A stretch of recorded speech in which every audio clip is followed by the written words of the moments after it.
大家好，我是珍妮，今天和大家分享如何做寿司醋。我们先来看一下材料。日高昆布其实就是中国的海带，只是叫法不一样。这款昆布的海腥味比较重，只需要4克就足够了。200毫升的糖，看着是不是很多？但其实用起来一点都不多。50克的盐。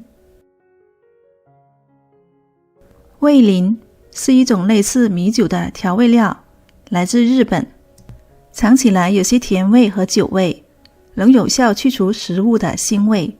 它的甜味能够引出食物的原味，是日本照烧料理时不可或缺的调味料。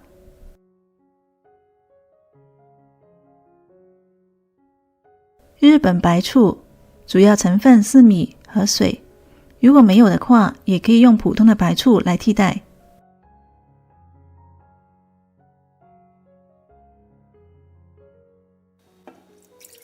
倒进全部的材料，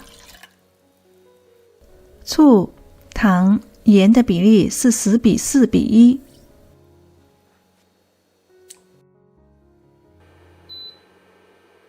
开小火，慢慢搅拌均匀，直到里面的糖和盐都融化掉就可以了。要注意的是，醋不能烧开，以免降低酸度。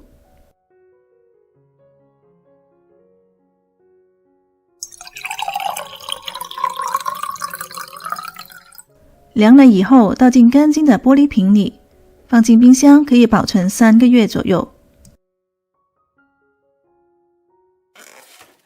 下一期我们用做好的醋来做寿司醋饭。感谢您的收看，我们下期再见。